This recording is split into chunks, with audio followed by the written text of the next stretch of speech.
All right. Clap one on three. One, two, three. What's up, everybody? Welcome to another episode of True Crime and Cocktails. We're so glad that you're here. As always, I am your host, Laura Nash, and as always, I am joined by my co-hostess with the most S, Christy Oxborrow. How you feeling? Well, I would be remiss if I didn't start out with this. Nice. Seamless. Today, dear listeners, this episode is episode 200 of True Crime and Oh, Cocktails. yeah. Should all acquaintance be? I don't know if that's the right song. How about it? It needs other days for that song because isn't that just like a New Year's song? Yeah. We'll give it other times.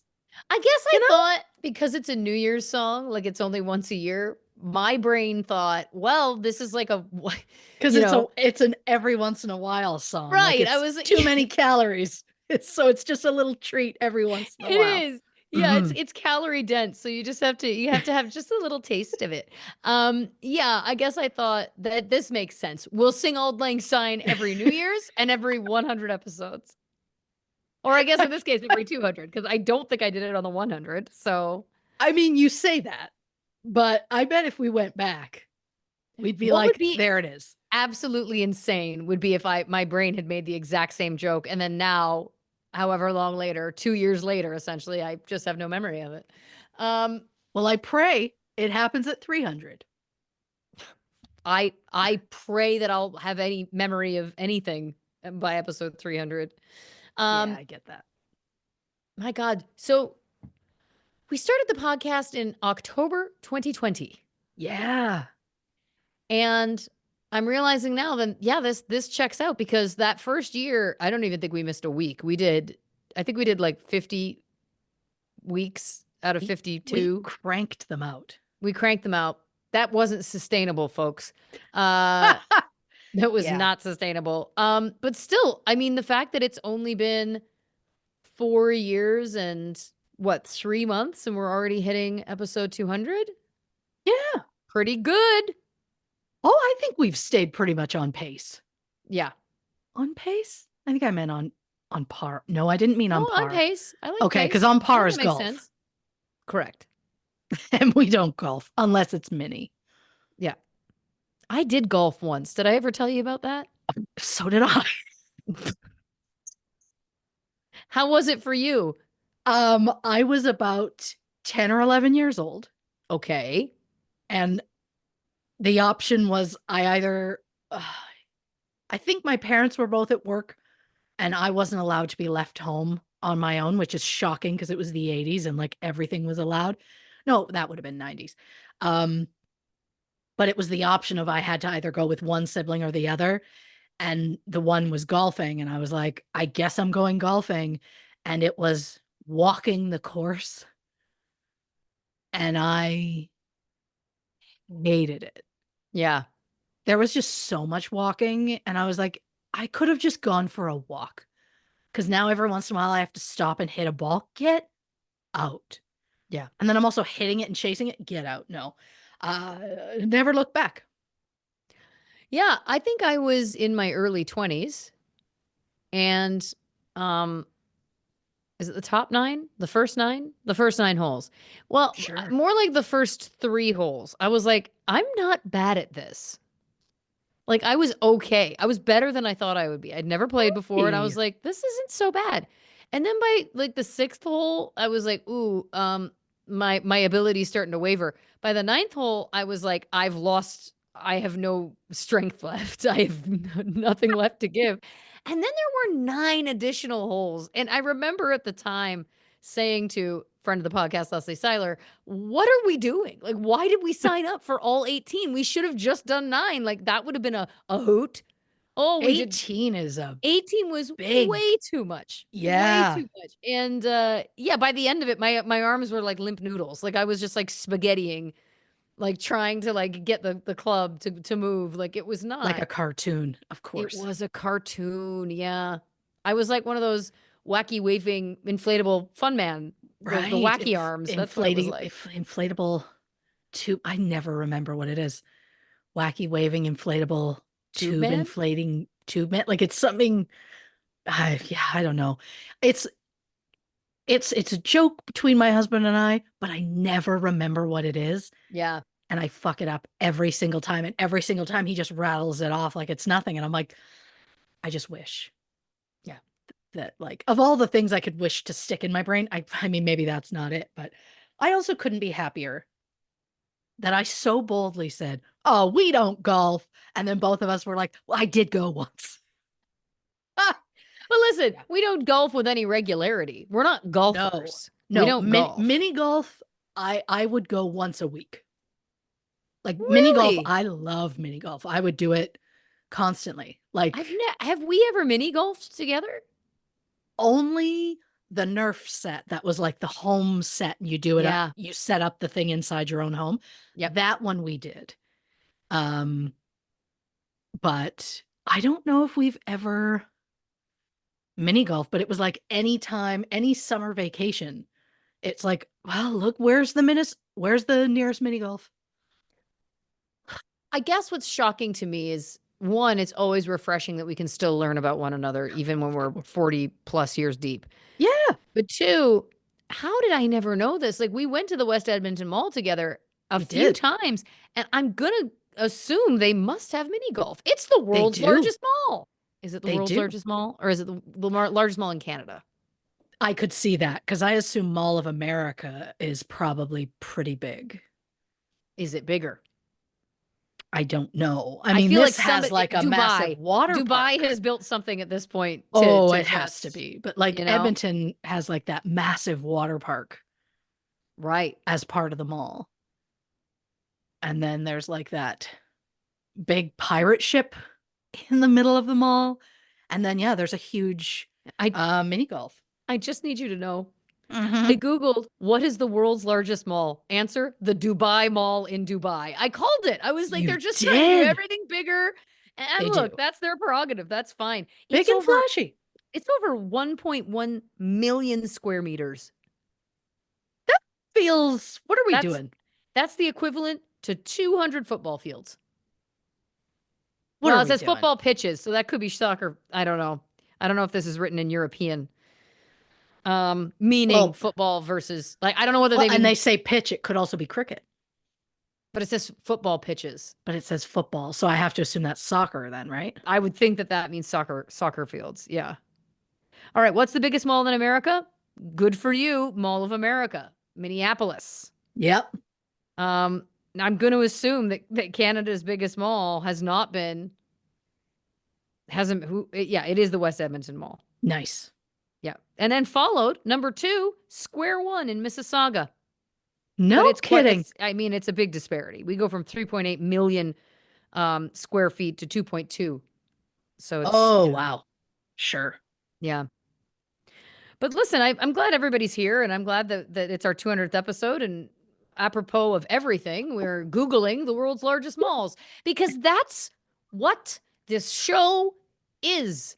It is. Sometimes when people find out I have a podcast, if they don't know about the podcast, they'll say, "What is it called?"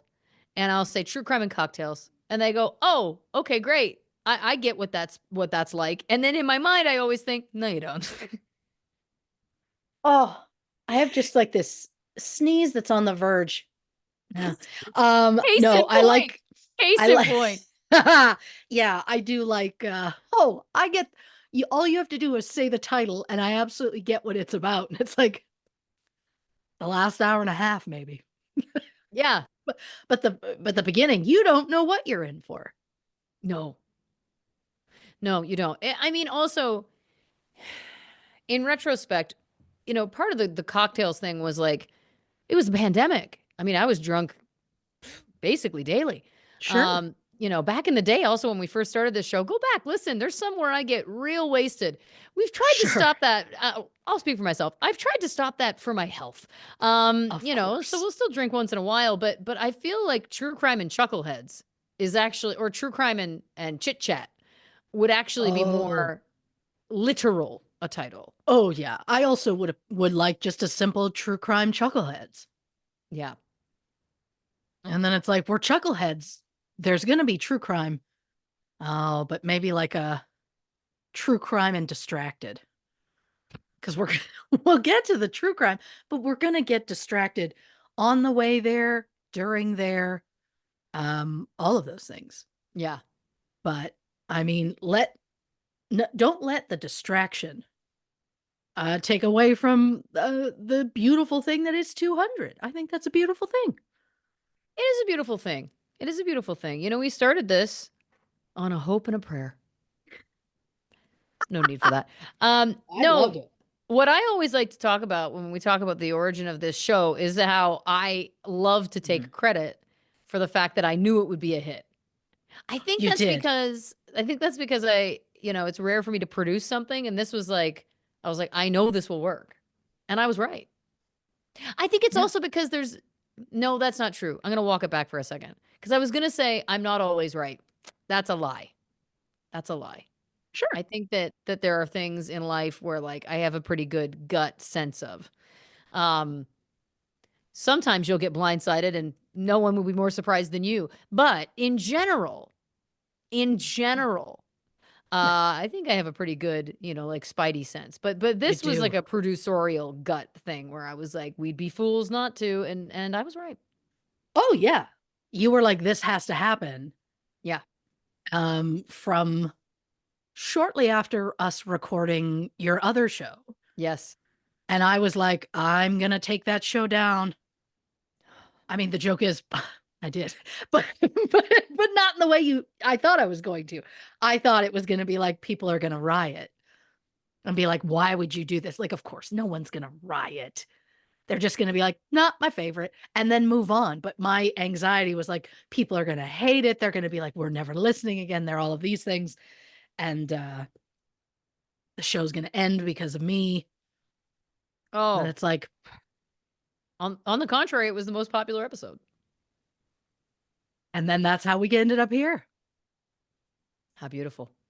I mean, the woman who was like, "Okay, look, I'll agree to do it, but we're not on camera." And you're like, "Well, just do a little YouTube. Like, no one's gonna notice." And then now I unbox shit every day on camera. Look, I don't want to toot my own horn, but Sure. Sure. because guess what? I Yeah. know the goods when I see them. Oh, yeah, you absolutely 100% knew what you were doing. I mean, look, I've considered for unboxing, do I just become one of those ones with hands? And I'm like, no one wants to see not decorated, not cleaned up, slight hangnail sausage fingers, barely opening a thing. No, so just they get what they get. So I was like, it's either that or it's gonna be me and fuck, it just is what it is. I just like opening tiny shit. Look, How is we're that all not how I open my episodes? My videos, I should say. They're not episodes. Some of them are very long. Winded, long-winded. I got to tell you Not the point. something Yeah. along those lines. I very quickly, I have a new song streaming called Whiplash. I put a challenge out on TikTok last week where I was like, if you can get my streams to 25,000 in the next 24 hours, I will make Yeah. a video as Dina in the sexy cop costume. Um, it surpassed my wildest expectations. It was a wild roller coaster ride at first. Spotify wasn't counting all the streams. Then they did count all of them. God bless. So it was actually more like 50,000 that I had gotten in that 24 hours. Hey. Unbelievable. How wonderful. Um, so I made good on it and I made this video, which by the way, I'm technically not allowed to do. Like I don't own the character. I shouldn't be doing it. I don't Sure. own the likeness of Dina, which I know is wild, but I don't.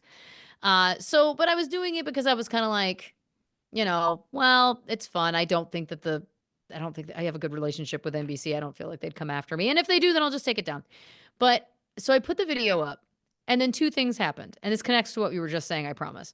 One, on Instagram, all kinds of people were like, oh my God, I can't believe it. The show's coming back. Oh, wow, this is amazing. They're having Dina announce the show's coming back. And I had to take the video down because I got so overwhelmed because I was like, I first of all will get in trouble if people start to say, Lauren Ash said the show was coming back. Oh, sure. Absolutely, that's a problem. Um, And so then people were mad because I took it down on Instagram, and I was like, I just have to disengage from the comments, obviously. But the comments on the TikTok, I won't even get into how rude and at best rude, at worst horrifying people are Sure. being about my body. I'm not going to talk about it. I don't Oh, care yeah. to. But this was the thing for me that blew me away. People made fun of the video for being too long. The video, I believe, was just over a minute. Are you Let me kidding me? no. This is what, Oh. and this is when I was like, I have to disengage from all platforms to some extent, because I was like, you know, I've done this thing. The video was 1 minute and 12 seconds long. Oh my People were God. commenting, why was this 3 hours long? Why was this over an hour? Oh my God, this is so winded. And I was like, I've done this thing that, first of all, I'm technically not really supposed to do, to have fun, to spread Sure. some joy, to give a laugh, and now you're complaining it's too long? Well, then no one can fucking win. No. Oh, Like, they I'm would so sorry. destroy me because sometimes I open a single thing and I look and I'm like, fuck, it's 7.5 minutes long. Listen, I get How? your voice notes. I get your voice notes. I know that you have a brand. I mean, to be fair, you get my voice notes except for the ones where I go to hit send and it goes, can't send, too long. And then what's your option? Just deleting it. It literally gives you no other option. I'm like, what am I doing? So yeah, I can't believe. I mean, look, I've tried. My goal is always like 2 to 5 minutes, but a minute 12 was too long. People complain that it felt way too long. And I was like, first of all, I'll toot my own horn. I thought I improvised it in one take, and I thought it was funny as hell. I And I think was you did like, great. I mean, thank you very much. There was callbacks to jokes from the show. I Yep. improvised new jokes. I don't have to defend anything. It No. was just one of those things where I was like, it's such a keen reminder that it's like, I think, and I'm not going to get into it for too long, but I really do believe that the internet is getting worse, and we're watching it happen in like exponential time. And Oh then yeah. also, I'm like, why would anybody want to do anything fun? Like, why would I ever feel motivated in any way to give the content that people have been begging me for since that show began? I Of finally course. gave in. I did the thing. I did the thing you're all asking for, other than saying the catchphrase because I have to maintain a little bit of my own dignity. Of course. Um, and then the complaint, there's a legion of complaints that are like, it's too long. And here's the thing: people will come back and say, "Don't listen to them. Don't listen to them. There's so many people loved it." Uh huh. Here's the thing: um, stop blaming the creators for listening to the comments. I'm tired of it. It's not, Sure. it shouldn't be my fault for being too sensitive. I've never made any sort of indication that I'm not a fucking delicate flower. I am a delicate flower. By the way, it's what makes me great at my art. Sure. If I wasn't this sensitive, I wouldn't be a good actor. But I am. So, guess what? When people say things to me, I also, by the way, have a pretty thick skin that I've built up over the course of the years of doing this job. Sure. It gets penetrated. Sorry. It When does. you're constantly bombarded and then you try not to engage, but you still see some. I feel like I have this rant on this show every 4 months. And what I want to say is, let's just lecture the people who are being assholes. Can I also not get a lecture, please? I'm too delicate. Sure. And I Sure. fully admit it. Not perfect. Some would say a character flaw. So be it. Oh, this is all part of the reason I didn't want to do video. I'm like, there's gonna be because you're a delicate flower. I'm like, this I I I couldn't think of a single fucking flower. I'm like, there's a Susie flower, isn't there? Susie, Susie. Lily, Daisy, Rose, literally all right there. Shy Violet, that would have been perfect. Any of those, any of those. But my brain just went, what's a flower? And then I no. The point is, yeah. Oh, I get it. And yes, there can be like super lovely comments. but the negative ones are always the loudest. Yeah. As you see it, and then it's like a gut punch, and you're like, why did I bother? And yeah, Yeah. yeah, I get it.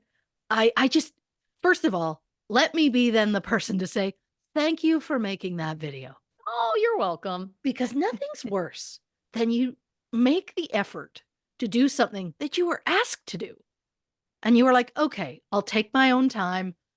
I'll do this, whatever, and I'll make it. And then the response is like, oh, it's not what I wanted. And it's like, but you asked for this. And oh, it's long. It's like, you're lucky it was so long. Well, yeah, and the other thing, by the way, like, have we really gotten to a point where a minute 12 you don't have Yeah. the attention span for the thing that, by the way, again, I've been getting begged for forever? Like, wow, okay, I guess that's where we're at. I guess that's too much, that's too long.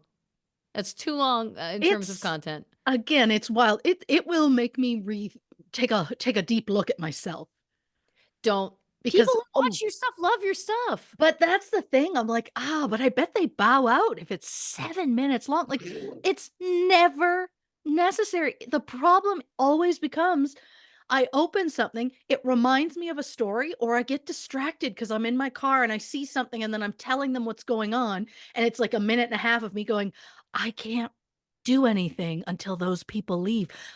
Stop the record. That's an idea. Stop the record. But I haven't switched over to that new iOS. I've been dragging my heels because I don't want it fucking with my app, with my Photos app.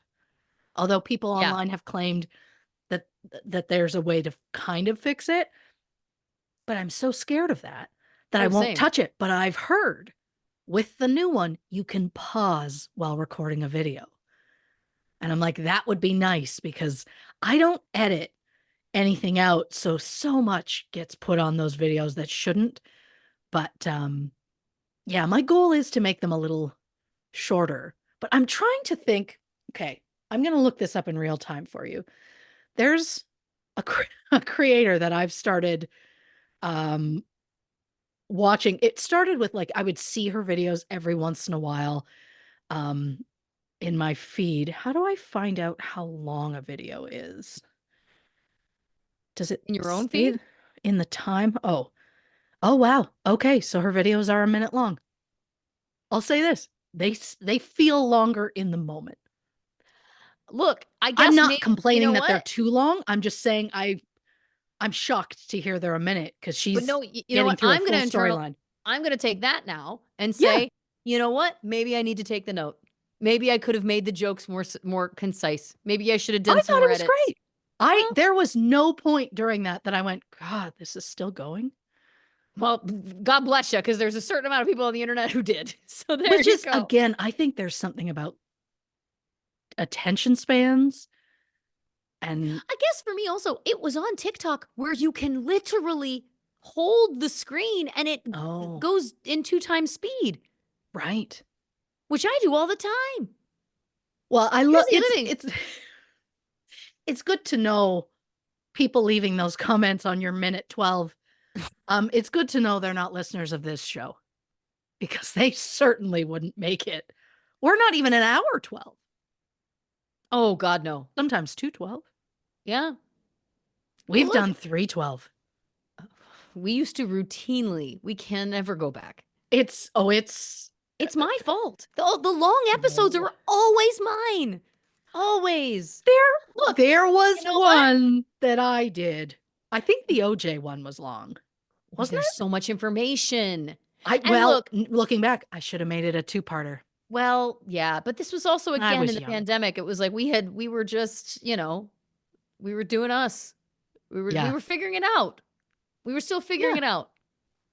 Yeah, and then we had to learn how to do that while also doing regular life once the world kind of opened up and regular life became a thing. Right. And then it's just it's the trying to balance it. Because I Yep. mean, I don't know how sustainable it is to work to the point where I get physically ill for 2 weeks every year, and that's when we take breaks. So it'll be like 4 months from now. I'm like, "Oof, I'm sick," and then I'm out for the full week that we're off, and then it's Christmas time, I'm out for so long. death's door. And so I'm like, oof. And so I'm like, that's not sustainable either. So it's like trying to find a nice balance. But Yeah, that's, I mean, the whole key to life is balance. it is. Haven't figured it out yet. Again, but we're all just on a journey. Yeah. Yeah. You'll also love this. I mentioned that creator. She doesn't need acknowledgement because she has a lot of followers. But uh too late, I'm doing it anyway. So her name's Shauna the mom. And she will do these random videos, and I've seen them over the last like few years where I'm just like scrolling and one would come up every once in a while. But she'll put on like various wigs and she'll do these little bits where it's like there's her husband, which of course is played by her, and their two children. And then there's like a mother-in-law, and now there's like a sister-in-law with a crazy hot fiance, which is wild to say because it's her in a wig. But here's the joke. Well, her in a wig and a hat, I think. I've read through some of her comments. I'm not alone. Many of us are like, are we attracted to her as him? I can't tell. He's just a really nice guy. He's not real. The point is, I watch I these videos had kept popping up, and then she started like a series where like this mother-in-law is like every like movie mother-in-law you could think of, like just next level, like you can't stand her. And she always like undermines the parents and treats the daughter-in-law like shit and does all these things. And now she's done this series where like the mother-in-law really fucked up at Christmas. There was like a 5 episode long like here's like the saga of Barb fucking up. I was so invested that she came back with something early this year, and I refreshed her page multiple times waiting for the next part because I think they're going to go no contact with this woman, and I'm elated. It's not real. It's a thing she's put together, but I'm so invested in I'm invested in Barb's downfall. And I know that no most people listening are probably like, I don't know who that is, but I guarantee there's going to be somebody who listens to this show, who watches those videos, and I guarantee their comments are going to be Barb is the worst, Greg is hot. I guarantee those are going to be the statements, and I couldn't be happier. And I hope somebody does comment that so that I can feel not alone. But again, somehow they're only a minute long. Well, and what I'm hearing is it's become your favorite show. Oh, it's like again, like it was labeled something part one, and I was like, here we go. And I'm like, cool. The next one will be out like approximately same time tomorrow. And then suddenly next time I'm like, that's weird. I haven't seen her come up. I better go check her profile. Hasn't done anything. Refresh, refresh, refresh. Nothing. Weird. Okay. Few hours later. Refresh. I'm so unbelievably invested. I love this. It's again, I understand why people are saying that like people are watching less TV and they're watching more of these videos because this is the entertainment. I could go through like 5 episodes in the span of 5 minutes. Well, again, this is making me feel again like maybe I need to take the note. The Dina video was too long. Uh, you know, They should traditional be television, so lucky. 21 minutes. Are we going is that going to go away? I mean, I pray not. Oh, I hope not. I hope not. I Yeah. can't imagine if we get to a world where we're putting out like 5 minute TV shows. Like I understand to me, it's like that's what apps and stuff are for. Leave Yeah. the TV to like, because I mean, I'm, I, I can't imagine how long The Sopranos would be. I'm like deep in season 4, and those are almost an hour a piece per episode. Right. And most of the things I'm not going to get through unless, well, like I'm not going to get through if it's only 20 minutes. We barely get through it in an episode that's like an hour. Tony. Thank you so much. Which I'm gonna say, we're not gonna get into it now, we don't have the time, but I've started keeping notes, but leaving no context. So at Right. some point, I'm gonna, like, read the notes to you because my latest one that I wrote down was, "You're playing with fire, Carm," and I stand by it. Oh, I It's can't wait. yeah, I can't wait. yeah. Well, listen, so many topics we've touched on in the last 30 minutes, but the one that I think is really resonating the most with me is that, I understand short form content is what's wanted, so I really got to make this music thing work. My job, my television job Sure. may be numbered, um, this is totally a joke. But what isn't a joke is if you're going to come to the Toronto show, February 12th, get your tickets. Get your Yeah. tickets now. Don't hold off. Don't hold off. Just trust me on that. So the laurenash.band, I love that. and get the tickets right there. Um, let's get into it. Yeah, I'm very excited about this episode.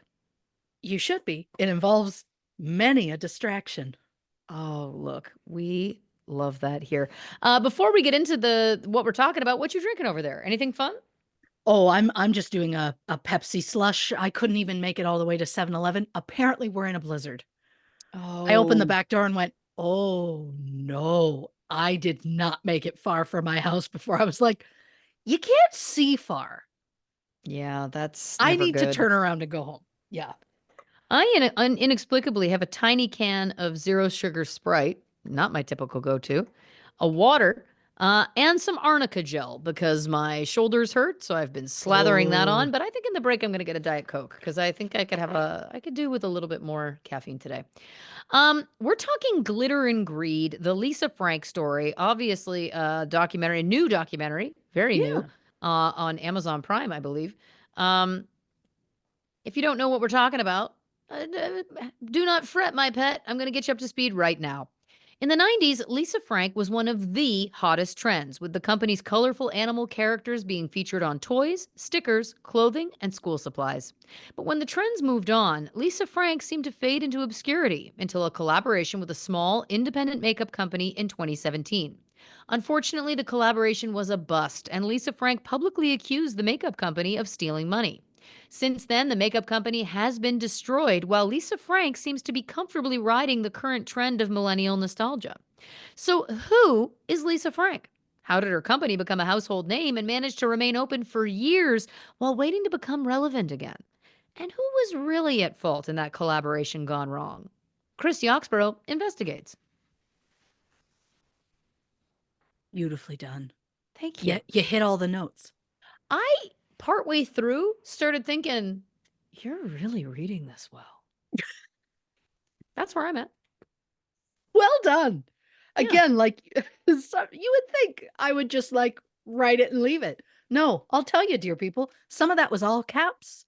Some of that was italicized. And if you I go back and re-listen to that, you'll know which word was which. I like to follow a stage direction. I know my audience. So I'm like, if anyone's gonna get it, she's gonna get it. Yep. Yeah. Well, we haven't done one of these in a while, but I'm giving a disclaimer. It's very, very brief, but I just want to mention it just in case. This episode will contain a very brief mention of child abuse. Nothing graphic, but trigger warning for those who need it. Lisa Deborah Frank was born April 21st, 1955, to an affluent family. They lived in a Detroit suburb called Bloomfield Hills, which was described as quiet, conservative, and wealthy. Lisa's mother was a potter, which, for those who might not know, she made pottery. Her father ran Detroit Aluminum and Brass, which is an automotive parts manufacturer, which was founded in 1925 by Lisa's grandfather and his brothers. The company was known for making automatic transmission components, and according to Tucson Weekly, it was the only American company to make engine bearings for tanks during World War II. Hmm. Lisa attended Cranbrook Kingswood, which is a pre K to grade 12 prep school, which boasts such famous alumni as Selma Blair, Mitt Romney, and Elizabeth Berkley, Ah, although allegedly she left before her senior year. Perhaps that was when she transferred to Bayside and had an enemies to lovers arc with the captain of the school's football team before breaking up with him for Graham, the guy who went to the school on senior cut day to protest the use of styrofoam in the cafeteria. Along the way, she got the lead in Snow White and the Seven Dorks, stood up for women's rights, got addicted to caffeine pills, discovered that she had an attractive stepbrother in New York, and joined a girls' pop group, which was managed by her childhood best friend and slightly sleazy neighbor, Zach Morris, who once briefly dated a female wrestler named Christy, which absolutely made up for the fact that I didn't get to hear my name on Romper Room. incredible. I could absolutely keep going, but that was absolutely over a minute. Um, but just know Saved by the Bell has a permanent residence in my soul. Um, and I absolutely guarantee that is not going to be the last random 90s reference in this episode. If we're talking Lisa Frank, the 90s are going to come up pretty consistently.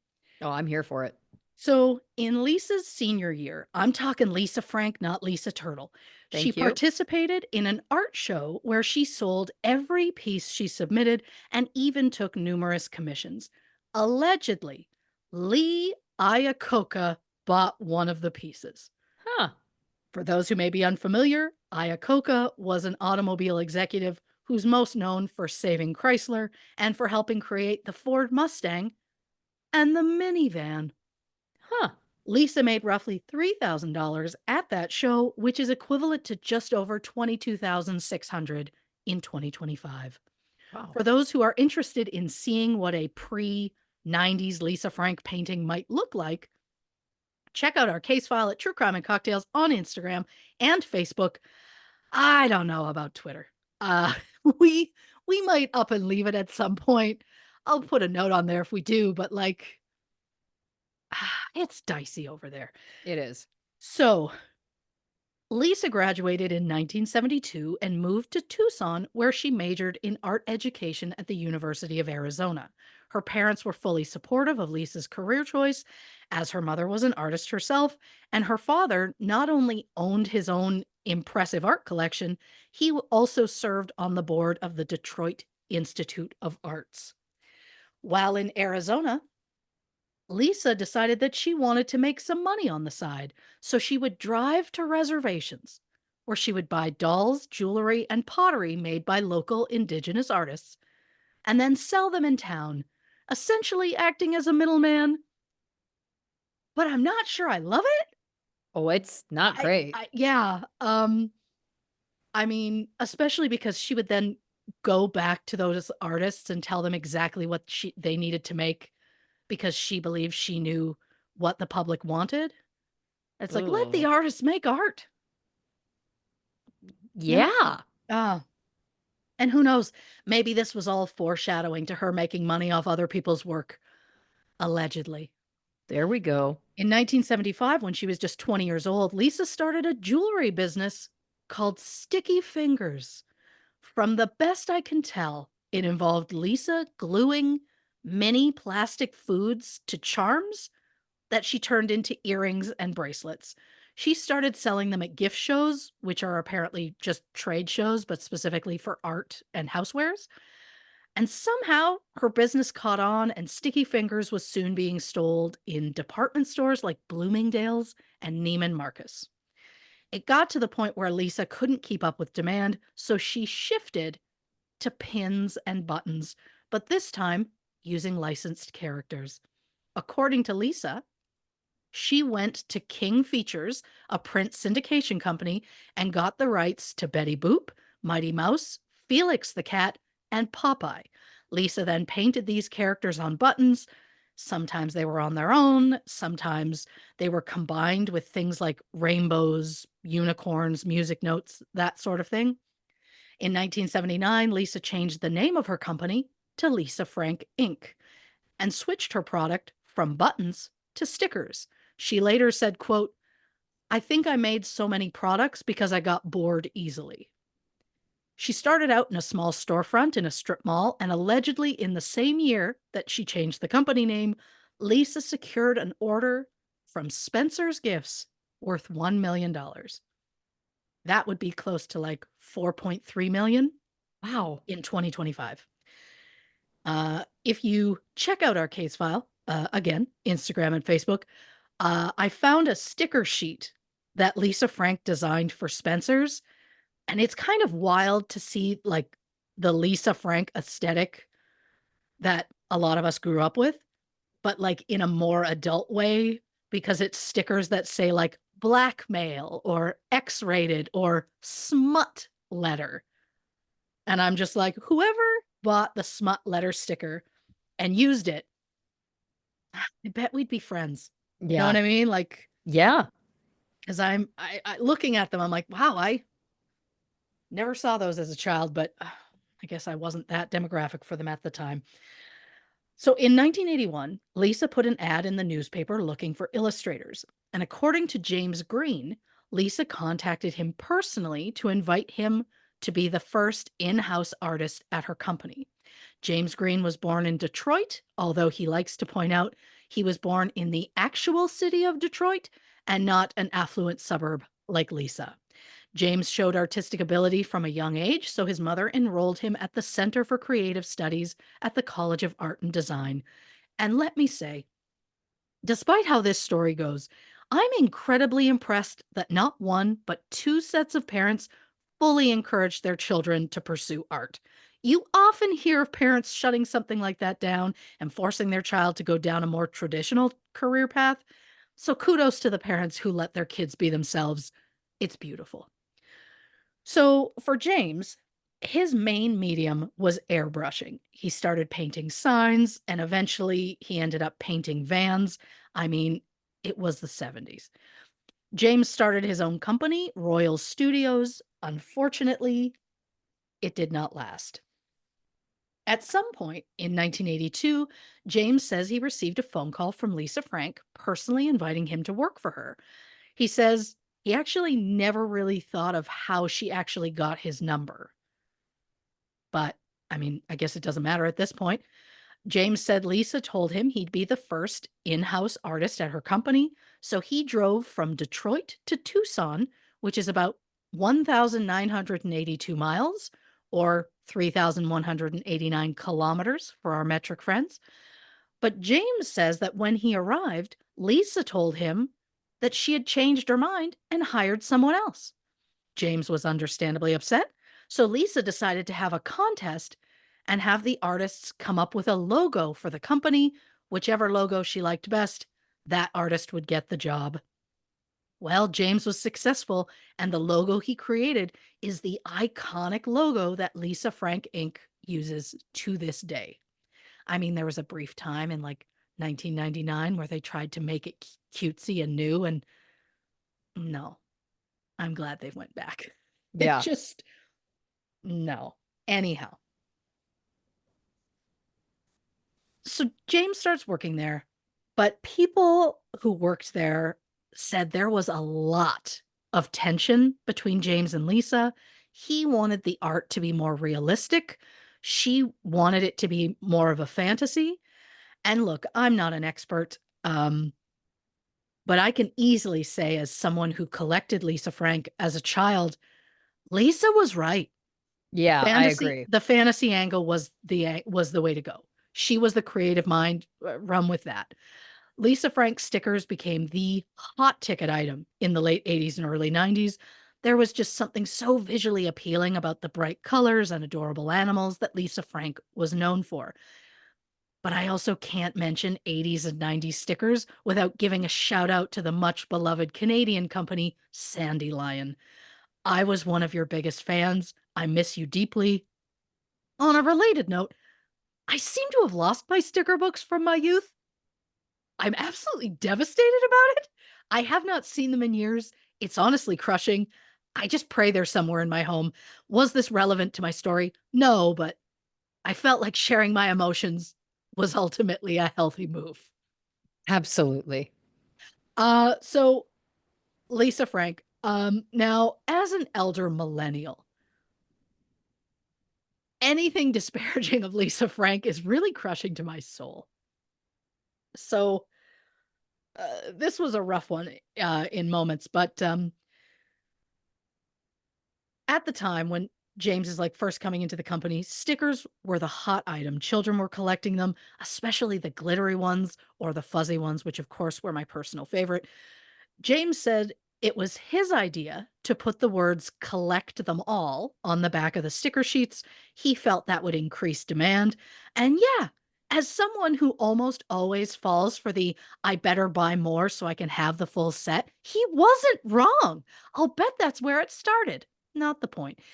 James feels that he was the main reason that Lisa Frank stickers were so successful because he knew how to market them properly. He also created a Lisa Frank fan club, which he also advertised on the back of the sticker sheets. But as with most trends, the sticker fad soon died down, and James took it upon himself to restructure the company. Around 1987, he fired most of the staff so they could just completely start over and make Lisa Frank Inc. an art company.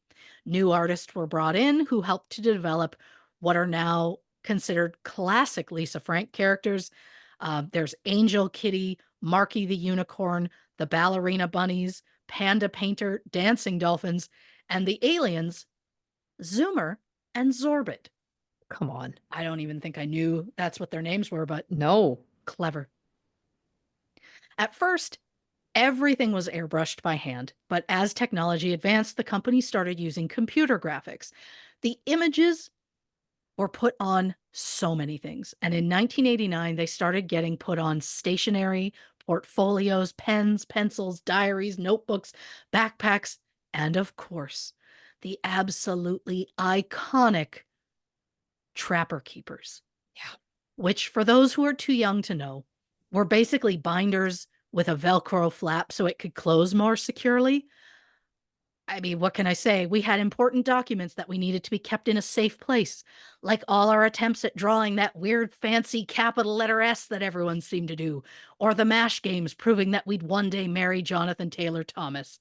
Did I personally own a Trapper Keeper? No. I was devastated about it. We weren't Trapper Keeper money, people. I did, however, own a portfolio with a purple and white cow on the cover, and it had, like, sunglasses and a camera. I don't know, I guess he was on vacation. What did I use the portfolio for? Obviously, to hold the notes that I took, for my Simpsons fan club that I created. There were only 2 members, including myself. Thank you for asking. Does it make me absolutely sick to know that that portfolio is now considered vintage or retro? So much so that I can't even talk about it, because to me, 10 years ago was 1990, which is Yeah. impossible, but still. So, Lisa Frank entering the school supply game was one of the best decisions that company ever made.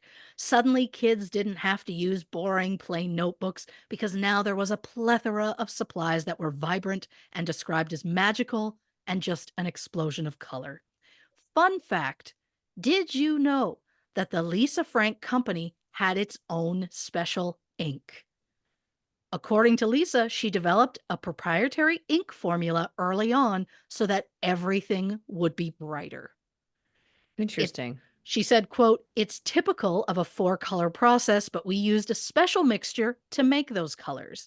The exact mixture of the ink is a closely guarded secret, so much so that Lisa Frank requires anyone who licenses their product to sign a confidentiality agreement." The company became so successful that they bought a 320,000 square foot warehouse, which of course they painted with a variety of colors and shapes on the outside, like stars and music notes.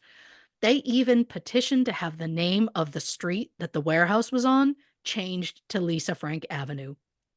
The request was accepted. It is Lisa Frank Avenue to this day, from the best I can tell. In the mid 90s, Lisa Frank Inc. opened two retail stores in Arizona and made commercials starring a then unknown Mila Kunis. Lisa Frank products were being sold in all major retail stores like Kmart, Target, Walmart. That's what I do with a time machine. Mm. I would go back to like 1991 and just walk a toy aisle at a store. I mean, obviously, I'd buy it and bring whatever can fit back. That's all I want to do is go and revisit toys from my youth. Of course. So at its peak in 1999, Lisa Frank Inc. was making 66.5 million a year, which is equivalent to about 126 million in 2025. And really, it's not that surprising when you realize just how popular those items were.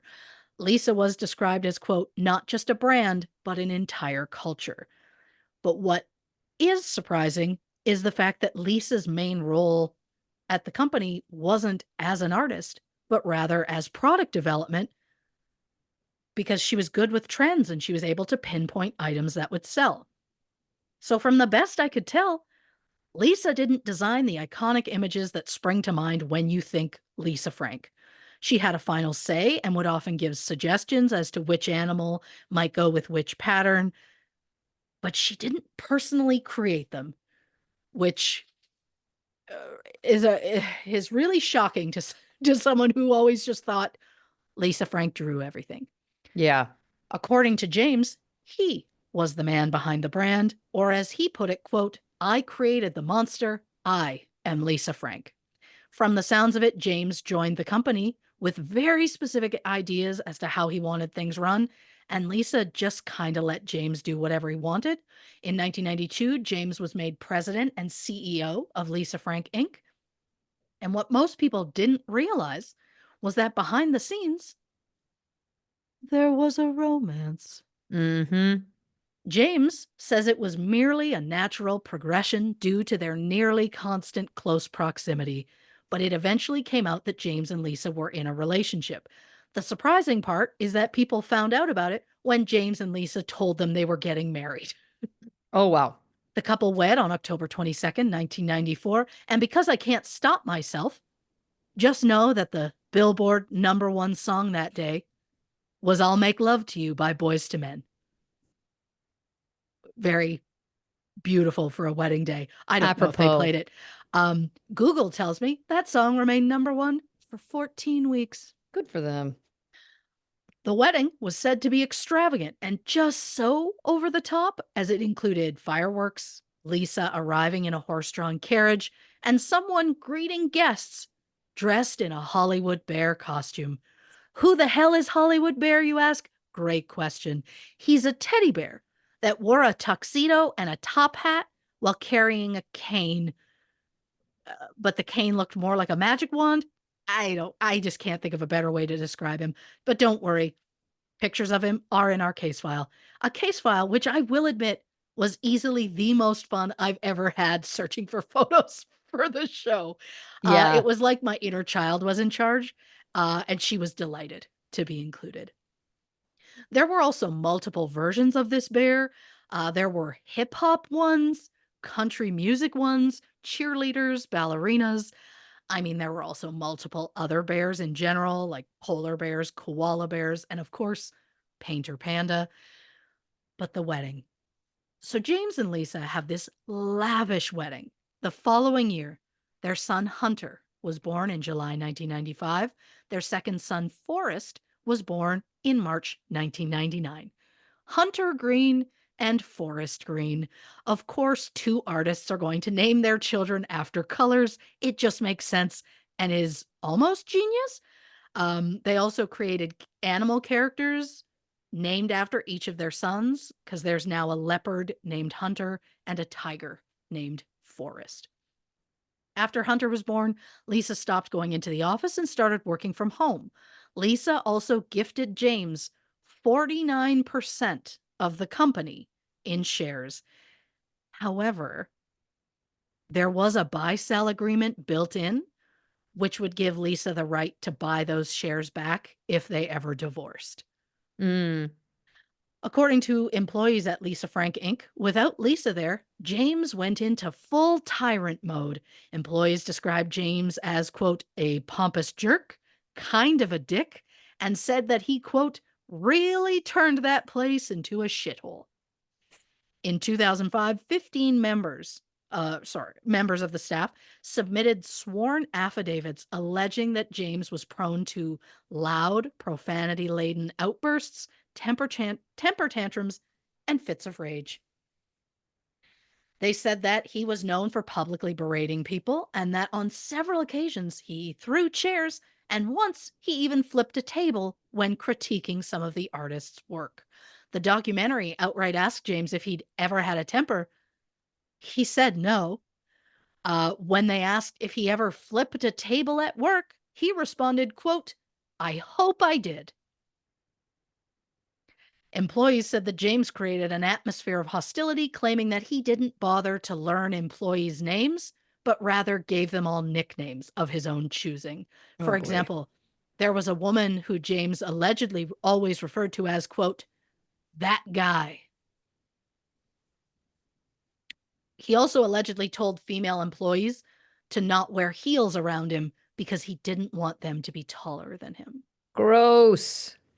Then there was the time that a longtime employee needed to leave 10 minutes early for an appointment. She had never done anything like it before, so she quietly snuck out. James found out about it and immediately asked the warehouse manager to put padlocks and chains on the doors so that, quote, "the staff can't escape." Insane. This is what happened the first and only time an employee tried to leave early. And also 10 minutes? Stop. The employees were allegedly forced to work incredibly long hours and for no extra pay when a graphic designer named Philip said that he needed to have a dinner break because he had diabetes. He was quickly let go, which of course is discrimination and illegal, but they never gave him a reason for the dismissal, so it was just all let go. Then there was the time when the company's 51-year-old accountant had a heart attack at his desk and died during work hours. The rest of the staff was not given any sort of counseling or even a moment to comprehend what happened. They were allegedly told to just continue working as though nothing happened. Oof. And all this aside, James seemed unpleasant to be around in general. He wrote the Lisa Frank interoffice bi monthly publication, which was called Frankly Speaking. I do appreciate the pun. This employee newsletter gave updates on things going on in the company, new hires, promotions, employee birthdays, that sort of thing. But it also featured articles that James wrote with tips that they could use to become better employees. Just an example. From the March-April 1994 issue, James wrote, quote, "Bosses will forgive carelessness, stupidity, tardiness, and a temper tantrum, but disloyalty is a character flaw. You cannot and will not be trusted." Okay, maybe don't outright say as a boss you'll forgive a temper tantrum, but you know what? Not horrible so far, not bad.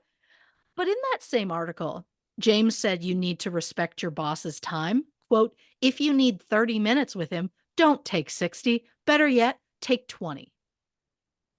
But at the same time, he said employees must keep their bosses in the loop at all times as to what they are doing, where they are, who they're talking to, and why. Quote, "If you must error on the side of overkill.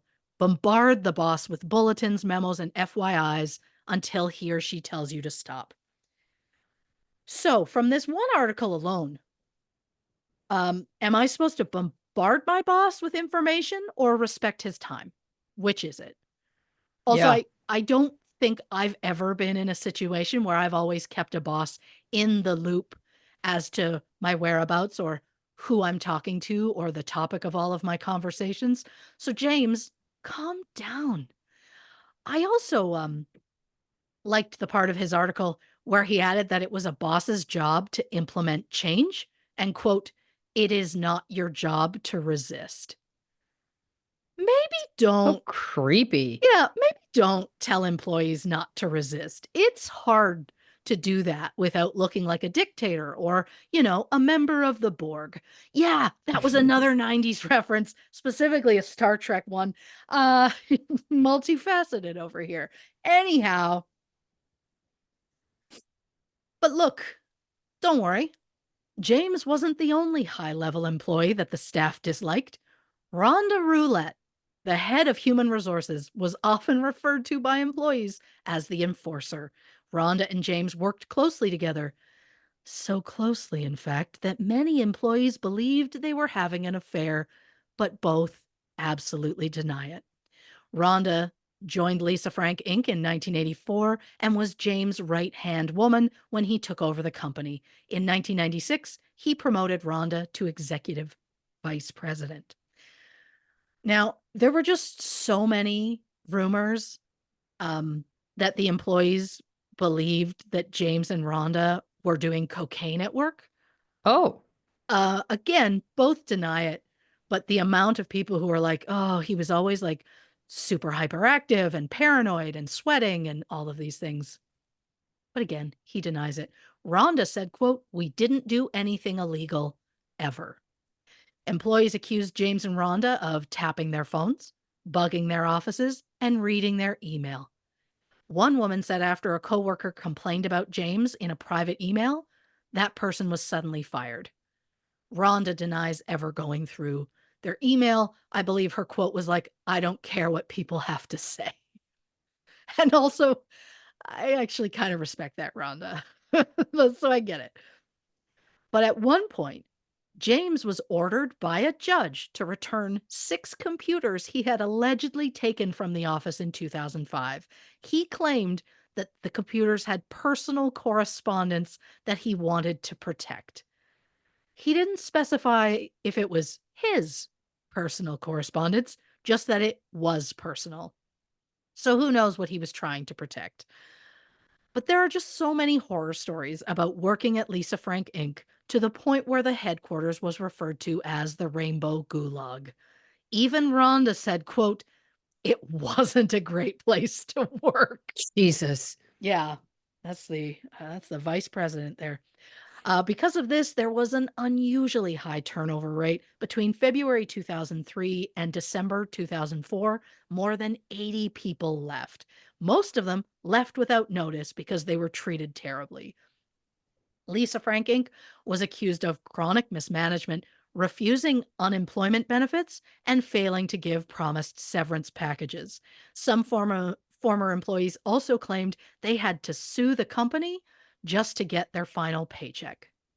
Jesus. Lisa Frank Inc. gained such a terrible reputation that a person who moved to Tucson said, quote, "Every single person I talked to advised me to avoid Lisa Frank at all costs. I don't know a single person who had not heard a horror story about the work environment there." James denies every allegation, saying that Lisa was at fault for any problem that the company might have. He claims Lisa hired an outside IT firm to give her access to company emails. Uh, they also claim she allegedly deleted and redirected emails as she pleased. Lisa never outright denied it, but she just kind of went, "Well, James has been doing it for years," which is not the way of saying, "No, I Right. didn't." But Right. James denies it and denies being any sort of a tyrant. He pushed the idea that Lisa was the real bad guy, saying that the employees all seemed to share the attitude that if something went wrong, blame James. Later in life, James got a tattoo that says blame James. Oh boy. So that's Feels like something. he's still working some stuff out, maybe. He is. It's very large. There's not even a space between blame and James. It's a choice. But to be clear, Lisa wasn't exactly innocent in this either. An artist named Rondi, who was being sent to a toy fair in New York, had to pull out of the event at the last minute after her husband was in a four-wheeler accident. He was airlifted to a hospital and ended up in critical care with multiple broken bones. When Rondi told Lisa she couldn't go to New York because of that accident, Lisa screamed at her and then said she was giving up a massive opportunity. Rondi did leave the company, soon after that. Shocker.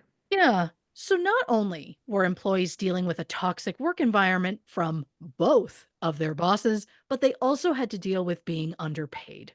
I wish I knew how much they were making, but it certainly wasn't enough. Because while James and Lisa both drove very expensive cars, lived in a mansion, and owned a 12-seat private jet, most of their employees simply struggled to get by. Many of them had to take on second jobs after hours, but because they had to put in so many hours at Lisa Frank Inc., there almost wasn't enough time to get another job. According to James and Lisa, artists needed to work extreme hours to be able to continue making Lisa Frank a success. And as the world changed, as it tends to do, they needed to keep up with trends, which meant constantly searching for new ideas. When most people think Lisa Frank, I mean, I'm sure most think of the brightly colored animals with the big eyes surrounded by rainbows and clouds and palm trees. Lisa Frank designs incorporated hundreds of animals, including, but not limited to, horses, sea lions, penguins, puppies, kittens, dolphins, unicorns, bears, and killer whales, which were likely the reason that at one point or another, many of us 90s kids dreamed of becoming marine biologists. My heart liked the idea, my brain hated the science. It just wasn't meant to be. Yeah. But in the late 90s, female pop singers were all the rage. We're talking Britney Spears, Christina Aguilera, Janet Jackson, Spice Girls, Mandy Moore, Destiny's Child, Madonna, Jessica Simpson, All Saints, Mariah Carey, TLC, Des'ree, Jennifer Lopez, Natalie Imbruglia, Bewitched, Deborah Cox, 702, Cher. I could go on forever. And yes, I know I didn't list everyone that I should have. I was trying to think of who was popular the most between like 95 and 99, and those were the ones that came to mind. Did I fact check this list to make sure that they were all specifically between that time frame? I didn't. I'm trusting my nostalgia in the hopes that I'm right. And look, I know I'm going to get a lot of flack for putting J-Lo on that list. But If You Had My Love and Waiting for Tonight are catchy as hell, and we all know it. We are only embarrassing ourselves if we deny it. Oh, yeah. Also, shout out Mandy Moore for the absolute iconic banger that was Candy. Yeah. Are you kidding me? And her driving around in that like new VW bug?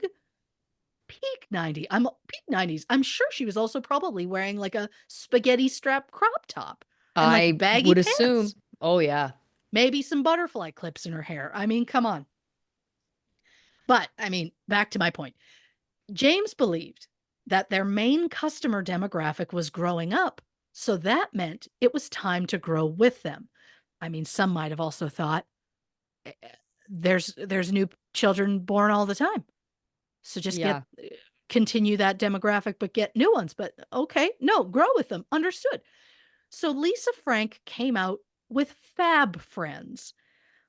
Now, I had personally bounced from their demographic long before that, so I missed this era entirely. But the second I saw them for the first time as an adult, I immediately thought, God, those look like Bratz dolls. Which should come as no surprise that the Bratz doll creator, Carter Bryant, has publicly stated that Lisa Frank's Fab Friends inspired him to create his own line. He had initially developed the concept for Mattel, where he was working as a Barbie clothing designer. But when Mattel passed on the idea, Carter released Bratz on his own in 2001. The Bratz were like Barbies with attitude. I mean, some people consider them like edgier dolls, and they were geared for a slightly older demographic than Barbies. They had these like huge eyes, very stylish clothing, just like Fab Friends, very identical. So I was surprised that Lisa Frank didn't ever attempt to sue Bratz for copyright infringement. That might seem like a wild thing to say, but I only say it because there's a long history of lawsuits when it comes to Lisa Frank. We're going to get into some of the lawsuits because we're a true crime podcast, and I'm sure some of you have been anxiously awaiting for me to mention something in the true crime genre. And now, beautiful thing, it's your time to shine. So, over the nearly 10 years that they were married, The tension just kept building between James and Lisa, as James said, quote, "Marriage was a bad business decision." In June 2005, James moved out, and Lisa started going back to the office to get herself more involved in day to day activities.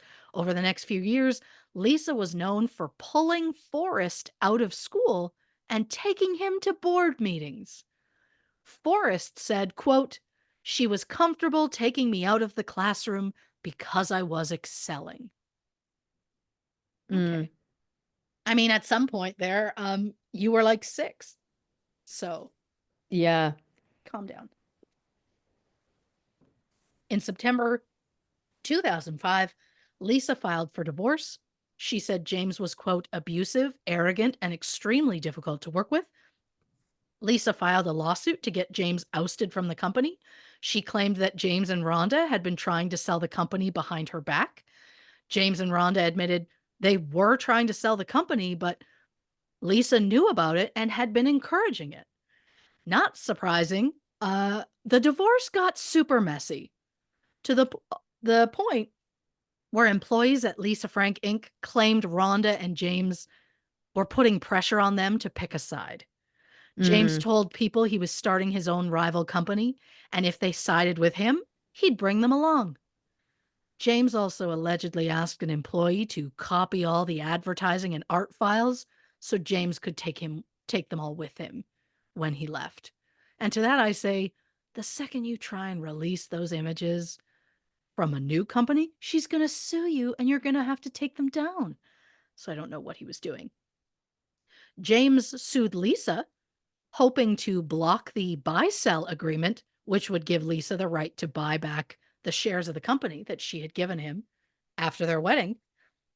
James claimed he created all of the Lisa Frank content, including 400 original characters and themes. Just him, huh? Hmm. He petitioned to have Lisa Frank Inc. dissolved, but his claim was denied. Eventually, James was forced to sell his shares back to Lisa, and James was removed from the company.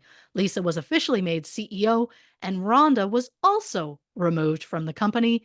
In fact, Lisa had James, Rhonda, and Rhonda's secretary all escorted from the building by police.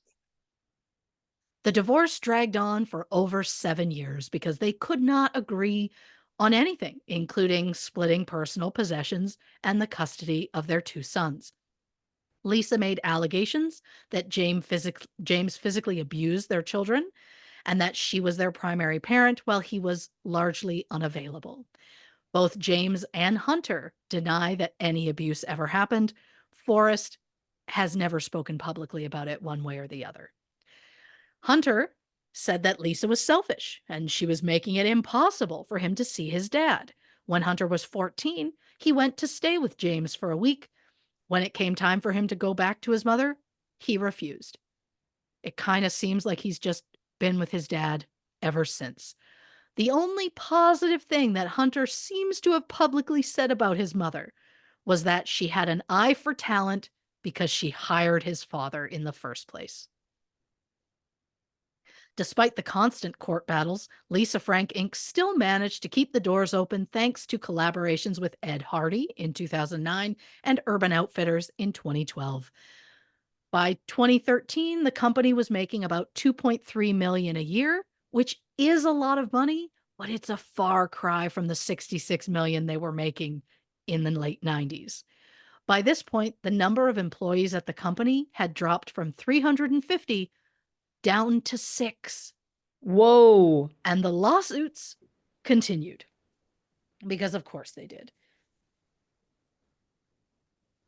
In March, ooh, in March 2006, Rhonda Roulette and Lisa, Rhonda Roulette sued Lisa for 2 million plus damages, claiming that she had been promised 2 million as a severance if she were to either retire or be fired.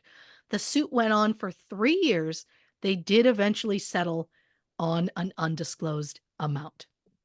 In April 2006, Lisa sued James, Rhonda, and Rhonda's husband. How that poor guy got roped into this, I'll never know, claiming that they had stolen 5 truckloads of company property including several computers. She also claimed that they had colluded and converted corporate funds for personal use. Rhonda's husband later countersued for punitive damages on the allegations that he had stolen anything in the first place, but his lawsuit was dismissed. Lisa and James spent years in a constant cycle of lawsuits. In August 2006, James sued Lisa for 16.7 million to help repay the loan on their private jet, which eventually they had to sell because of the divorce. 2 years later, James sued Lisa again, this time asking for 2.2 million, which he claimed was his share from the sale of the private jet. James then sued Lisa, this time using a company that they were both majority owners of. Green Bean Investments was a company that owned the property that the Lisa Frank Inc. headquarters was located on. James and Lisa each owned 47.5% of Green Bean. Their two sons owned the remaining 5%. In March 2008, James sued Green Bean, the company he owned nearly 50% of, claiming that Lisa Frank Inc. had violated its lease by failing to pay rent.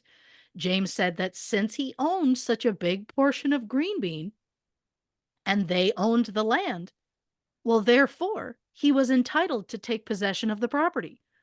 The suit, which was ridiculous to begin with, was dismissed.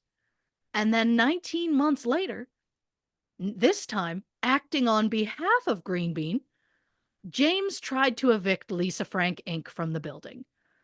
To get a majority vote, he sent his sons, who were 13 and 9 at the time, a letter demanding that they allow him to take action against their mother's company. The children didn't give their consent, and the case was dismissed. Imagine asking your children for permission to sue their mother. It just feels insane to me, Yeah. and also then not surprising of, how the family turns out, but we'll get to that.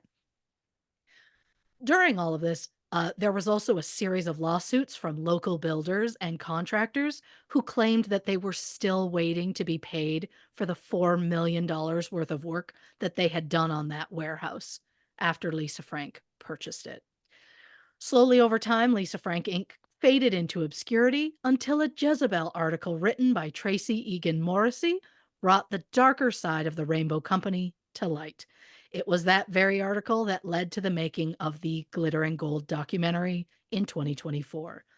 But when the article was written in 2013, one of Lisa Frank's biggest scandals hadn't even happened yet. In 2016, a small company named Glamour Dolls reached out to Lisa regarding a potential collaboration. Glamour Dolls was known for making cruelty free and vegan makeup, which was affordable because every piece they made sold for less than $5. The company was created by Peter Gergodis and Jessica Romano. The pair met when Peter was attending business school and Jessica was a makeup artist. They had similar ideals and goals, and they hit it off immediately. In 2015, a few stores were starting to sell Glamour Dolls makeup, and Walmart had even contacted Glamour Dolls about selling their products on the Walmart website. But Peter and Jessica wanted something to really put their makeup brand on the map. So they got the idea to contact Lisa Frank since her company's main aesthetic was animals. So they just kind of assumed that would mean she loves animals and she would really like that their brand was cruelty free. So they managed to get a phone number for Lisa and spoke to her directly about a collaboration. At the time, Lisa Frank Inc. kind of had dried up. They were simply licensing their art out to other companies. They weren't manufacturing anything themselves. Understanding that a collaboration would be mutually beneficial, Lisa agreed. In her contract, she would receive 15% of the net sales, as well as a guaranteed minimum royalty of $100,000 and a non refundable advance of $25,000. Since Glamour Dolls was an independent company, they didn't have a lot of money, so they decided to look into a Kickstarter campaign. Kickstarter is basically GoFundMe, but for businesses. Lisa attended the initial meeting at the Kickstarter building. It was her first time meeting Peter and Jessica in person. After the meeting, Lisa allegedly told Peter she didn't want Jessica involved in the project because she didn't like Jessica's ideas. Um, and that's an incredibly bold move because Jessica was a co founder of the company that Lisa had just agreed to go into business with.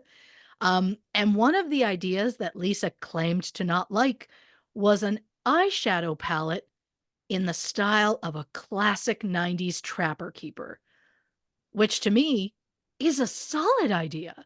Oh, yeah. The campaign on Kickstarter launched in February 2017 with a video featuring YouTube star Candy Johnson. Depending on the level of support, backers were offered pieces from the new line, including nail polish that had a unicorn horn as a lid, various makeup brushes with handles painted in the classic Lisa Frank color scheme, and an eyeshadow palette in the form of a trapper keeper, complete with Tiger Cub Forest on the cover.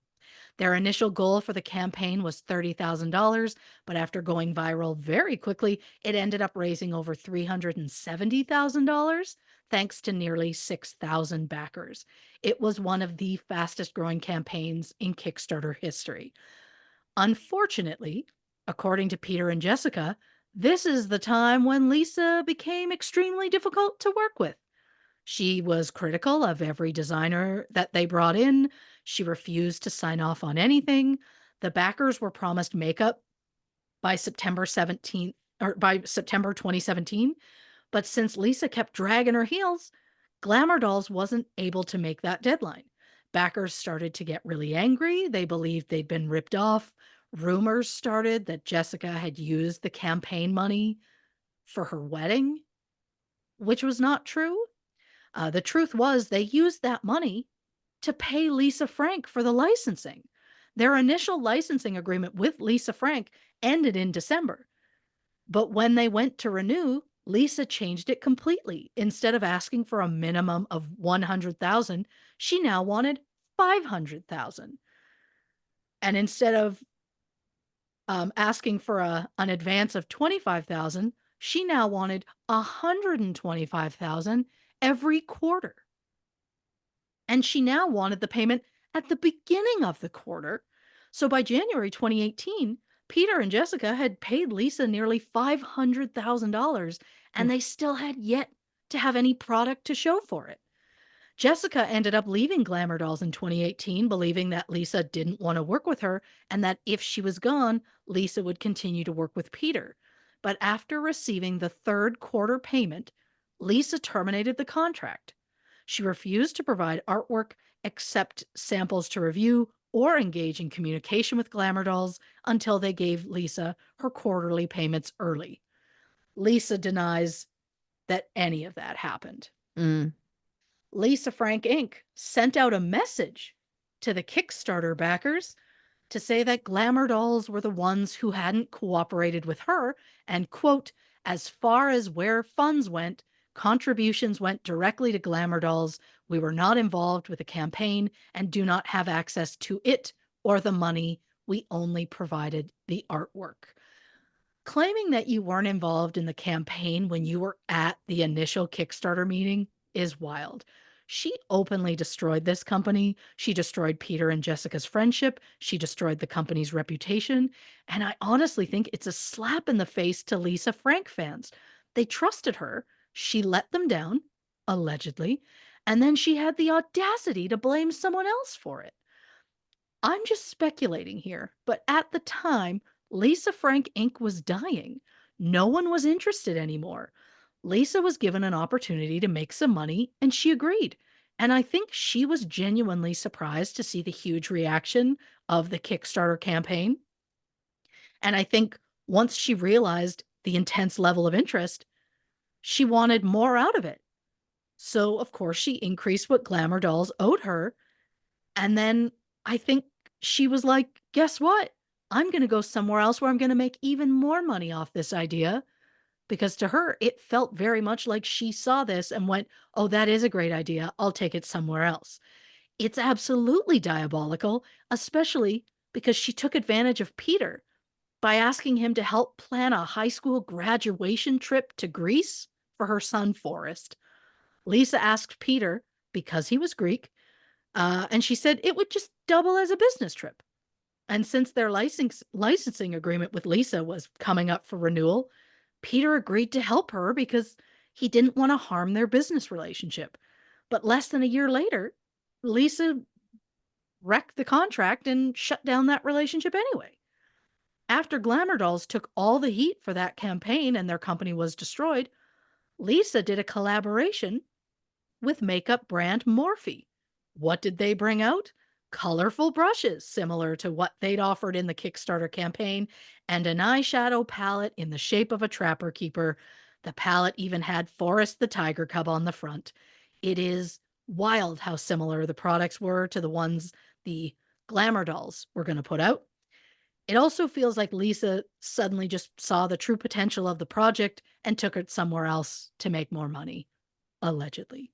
Glamour Dolls sued Lisa Frank for fraud and defamation. They claimed Lisa is in breach of contract and she failed to provide artwork for one of the products and defamed them by publicly claiming that Glamour Dolls had, quote, completely failed to live up to our agreement. Lisa filed a counterclaim saying that Glamour Dolls had repeatedly breached their contract and that they had failed her at certain points in the project, and that she was very uncomfortable with the entire Kickstarter idea, but they chose to go ahead with it anyway. If you were that uncomfortable, why'd you go to the meeting? Yeah. Lisa added that the trip to Greece was supposed to be a business trip because she planned to look at potential new factories and source new materials, but she said Peter didn't come through for her on that.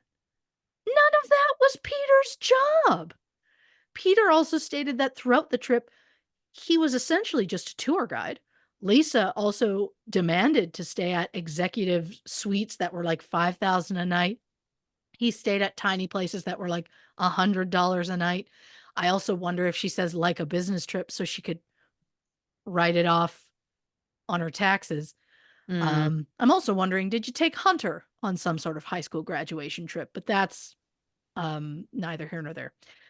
It's just wild to me that they developed this product together and then Lisa allegedly just dragged her heels and refused to make it work until she got more money out of them before going and making the exact same product with someone else. I don't even get how it's legal. Maybe they needed some sort of non compete clause or something in their original contract. So it would be illegal for her to use the exact same product with another company. It's also possible I've seen too many lawyer shows and that's not how it works. But I just don't know how someone could treat other people like that and then just sleep peacefully at night. But I mean, who knows if she does sleep peacefully at night? Because we don't. As of this record, the Glamour Dolls versus Lisa Frank case is still ongoing. So, what has happened with Lisa Frank since this whole makeup debacle?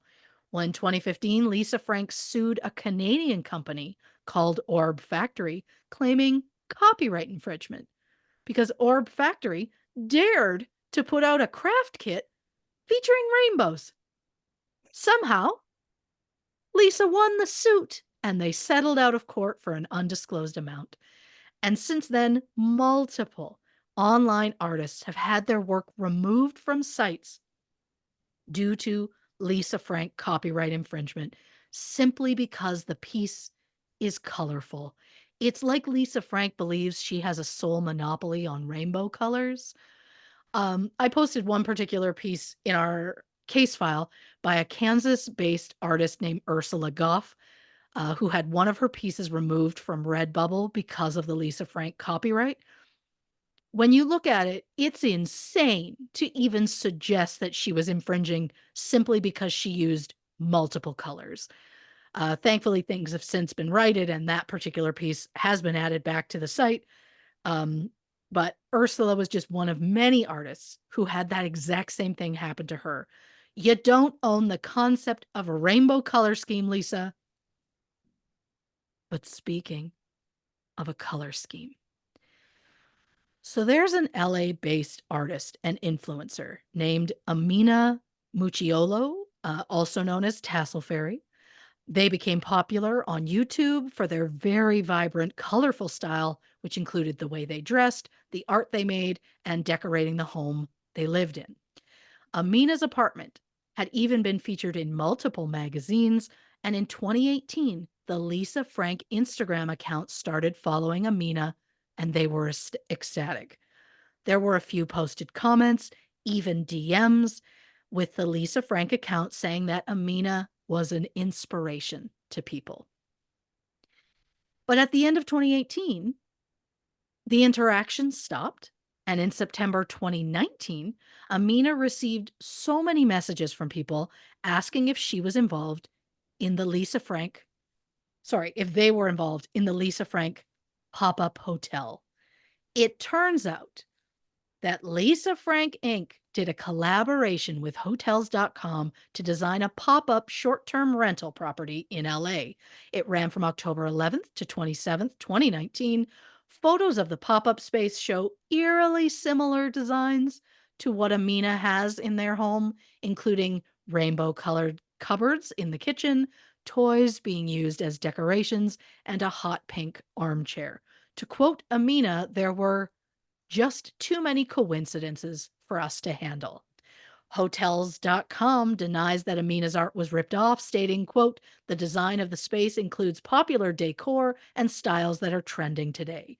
They stated it was inspired solely by Lisa Frank and that Lisa was the only designer involved in the project. The apartment was in a building called Maxfield Lofts, which happened to be right across the street from the building where Amina lived at the time. Coincidentally, both buildings were owned by the same company. In the documentary, it was heavily implied that after publicly accusing Lisa Frank of ripping them off, that Amina got evicted. However, they had been late with rent multiple times in the past, and it seems the landlord had just had their fill of that and felt it was time for them to move on. So I don't know if it was really related to the Lisa Frank. Um, but do I think that Lisa Frank may have used Amina's home as inspiration for this hotel pop up? I do. It feels pretty obvious, given that Lisa Frank, at least on Instagram, outright said that Amina was an inspiration. Isn't it wild to have a company sue someone for using similar colors, claiming they were being ripped off, only to openly rip off somebody else, allegedly, and then act like it was fair game? Especially when it's an incredibly famous company headed by a white woman, allegedly taking from a lesser known artist who is also a person of color. It also seems eerily similar to what happened with glamour dolls. Lisa was on board and friendly until becoming standoffish out of nowhere. Then, months later, she releases a similar collaboration with someone else. It's not like she's even trying to hide it at this point. More recently, Lisa Frank Inc. released an app where you could take pictures with the iconic Lisa Frank characters. Then in November 2023, the company posted a TikTok featuring two Lisa Frank mascots dancing in front of their old factory with the caption, "We're back." So it seems that Lisa Frank held on just long enough to be able to benefit from millennial nostalgia. In 2019, they did collaborations with, now I don't know how to pronounce this. Is it OPI nail polish? OP OPI? OPI. Oh, it's literally just pronounced OPI? That's how I've always Okay. heard it. You would know more than I would. Yeah. OPI nail polish. They also did a collaboration with John Mayer's YouTube show. I don't know. Um, as well as being featured on the cover of Paper Magazine's annual Break the Internet issue with pop group BTS. In 2020, Lisa Frank did collaborations with the TV show Friends, which kind of doesn't make sense, and the makeup brand Morphe, as well as had their stationery stocked at Walmart and Target for the first time in like 20 years. And in 2021, Lisa Frank had a nail wrap line with Orly, as well as collaborations with Crocs and Pillsbury. Lisa's youngest son, Forrest, who is almost 26 years old, is the director of business and partnerships at Lisa Frank Inc. He said that he wants to help reintroduce Lisa Frank to the market as a modern lifestyle brand. Forrest officially joined the group in 2015 when he was a teenager. He later attended UCLA. Forrest also runs the Lisa Frank Instagram account, saying he first started the account when he was in high school. He said, quote, I just want people to feel inspired and happy when they visit the page. What I try to do is be unique, different, and interact with people. He says his goal is for people to question why Lisa Frank exists, saying, quote, I don't want you to get me. I don't want you to get this company. I want you to continue asking questions. Okay. Lisa Frank herself is a bit of a recluse and notoriously turns down interviews and photo ops. She has stated that she is worried she won't live up to fan expectations if they meet her. Maybe, psychologist Hat, there's a small part of her that feels guilty when people meet her and gush about how much they love her images, and she didn't actually make any of them herself. Only speculating. Yeah. Lisa's ex husband, James Green, claims that he is the sole person who created the Lisa Frank images. I think he may have done some on his own, but I think it's insulting to the other artists who worked at that company. I think it's safer to say it was a group effort. Since being forced out of the company, James started the company Salvation LLC, where the vice president was Rhonda Roulette. He Uh-huh. registered dozens of trademarks and slogans. One of the slogans, Blame James. Mhm. Which, of course, you may recall from him regarding the employee complaints back in his Lisa Frank days. James, who was born Jewish, converted to Christianity and started selling religious based t shirts and stationery at jameschristianman.com. He later moved to Mexico, where he bought a coffee shop and a bar. He continues to make art, mostly selling his designs on t shirts. On his website, which lists James as Jamie, he described himself as, quote, the creator of one of the most iconic brands of our time. His son Hunter, who is now 29, appears to work with him. He's listed on James' website as, quote, Hannah G. That would No. be Hunna and then a G. Based on some TikToks that Hunter made and later deleted, it seems he no longer has a relationship with his mother. The videos were an attempt to reveal that James was the true artist behind the brand, not his mother. He later removed the videos as he claimed he was worried his mother would sue him. I'm not a professional, but Hunter seems to have a lot of anger and resentment towards his mother. In the documentary, he refers to Lisa as Lisa, but refers to James as Dad. When he introduced himself in the documentary, he said he was, quote, the son of the real Lisa Frank and the fake Lisa Frank. He doubled down and said that there is not Lisa Frank without James Green. It kind of seems that the Frank Green family split in half following the divorce. Hunter has unwavering faith in his father, calling James his favorite person in the world and saying, quote, I love my dad more than I love myself. That's Hunter weird. said there were a lot of arguments in his childhood, and they were never genuinely a happy family. He also described his home life as a bad environment. Forrest prefers to live in anonymity. He declined to be part of the Glitter and Greed documentary, rarely gives interviews. James refers to Forrest as, quote, a work in progress. Lisa also chose to be not part of the documentary. She gave them a statement saying she loved art her whole life and that Lisa Frank Inc. was her passion. She said, quote, I'm incredibly grateful for the amazing artists and team members who helped bring my vision to life.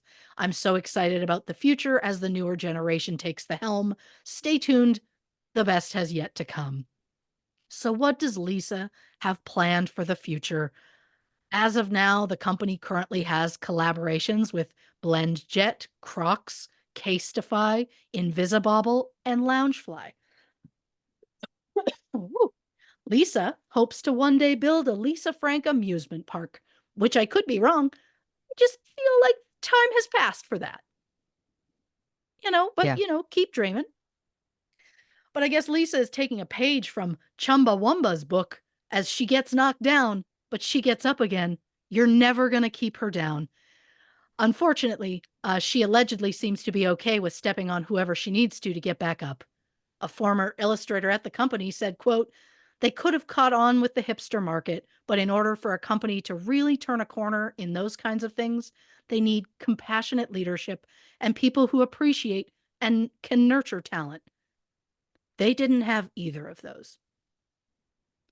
Reporting for this 90s throwback, I'm Christy Oxborrow. Oh, what a joy. Listen, let's hit the can, grab a drink, take a break, and we'll be back to discuss our feelings about the glitter and greed. Read. Oh Yeah. my gosh, I almost said glitter and gold. That's gem. Glitter and Greed, the Lisa Frank story episode of True Crime and Cocktails. All right, clap two on three. One, two, three. Welcome back to this episode of True Crime and Cocktails. We're, of course, discussing Glitter and Greed, the Lisa Frank story. Listen, what a beautiful, beautiful walk down memory lane. This is nostalgia central. I love it, and Yeah. not some of the Yeah. details of the ways that these people have wronged each other and others, but I enjoyed all the '90s of it. Um, I mean, it's amazing that she had this $1 million deal with Spencer's in like the late '70s, early '80s. I mean, that's a Like massive amount of money right out the gate. out of the gate for stickers. Yeah. Wild. Um, it's interesting. You were talking about James Green, obviously, obviously her husband, who most of this episode's about. But Yeah. it's funny because it's interesting to me that she really put him through it. Like he drove from Detroit to Tucson. He gets there. She's like, I've Mhm. hired someone else. Oh, I'll have a contest. Like it all feels so wildly manipulative and toxic. But Yeah. then he ends up being just as toxic. So in some senses, it's like, it Yeah. feels like they kind of were well suited to each other or deserved each other, for lack of a better term. You know what I Yeah. mean? Oh, yeah. I also don't really believe she went, okay, well, I'll come up with an idea. I think she was like, I'm going to have multiple people come in. I'm going to get a free logo out of it. And then, yeah, whoever's like, also to choose an artist you've never seen their work before. Like, Yeah. how did he get on her radar? That's interesting too. And it's also interesting because they didn't share the vision. Like he said he Yeah, wanted it to be more realistic. She obviously did not. And to your point, she was right, she 100%. was. I mean, when I think of Lisa Frank, I feel of like what I immediately the image that comes to mind is one of the like neon blue dolphins. Yeah. But I mean, it's burned in my brain. Um, I wouldn't have wanted it more realistic, is my point. No. Um, he claimed he added that collect them all. Okay, I here's the thing. He may have added that. Do I think he came up with the expression collect them all? No. I don't know if I buy that. I think that's been around since I think that predates that. That's I mean, I could be Oh, wrong, but I'm like I think collect them all is like we've been doing that since like the at least the '50s, if not before. sure. I think I think he's looking back on his time there with and what he accomplished there with maybe Right. some rose-colored glasses and has so much anger at his ex-wife Yeah. that he doesn't want to give her any credit for anything she may have done. Right. And I mean, look, you may have done some of the drawings. I'm sure you did, and you may have come up with things, but I don't believe he did every single thing. No. And No. look, did I think it was her drawing everything? I did. Yeah. Well, it's interesting too because it is her real name. So it's Yeah, it's like people are obviously going to think that this is all of your art. Now, what I will say is I can understand the concept of it started with me doing all of my new art, and then it got so big I needed other people to also contribute. But what I Sure. find interesting about her journey is that the way it appeared, because I watched the documentary, which, listen, by the way, it's I love it was only a few weeks ago and it's still blurry in my mind, but Sure. correct me if I'm wrong, but it seemed like once she started hiring artists, she just bowed out. Like it didn't feel like It she was felt that way. right. Now they didn't Mhm. explicitly say either way, but it was interesting to me because again, I was like, is it that this art is what she wanted? I'm trying to be diplomatic because I don't want to negate her talents. But it's like, was she able to create the same look like herself? Oh, sure. Or were these other artists, listen, I'll put it on me. I'm not a great guitar player, and I'm fine with that. And I'm very happy to hire guitar players that are great. You know what I mean? Like I'm Sure. happy to do that. There's so my point just is like if it was like she was an artist, but like this aesthetic she wanted wasn't something that she was able to do or whatever, so she hired someone to do it, full Sure. respect, like no judgment at all. It was just interesting to me because it felt like she was an artist. She started by doing art. And then it was Mhm. like, and then the company started to take off and she immediately gave up on doing any art. Also, gave up the company because very quickly, this artist, James, who of course went on to become her husband, obviously. I wrote down in my notes here because you were talking about how he created the Lisa Frank fan club. He fired most of the staff. And I was like, isn't he still just an artist at this point? Like, how did he suddenly take over? And what I want to say is that I feel like I wish that she actually had been willing to be in the documentary because I think Sure. that there is some things about her that are a little mysterious, obviously. Not a hot take, Lauren, but it feels like she had a good business sense to be Yeah. able to get $1 million sticker deal at Spencer's, for example. Like she's Yeah. got brains, obviously. She's running this like huge company, albeit with some very questionable practices later on.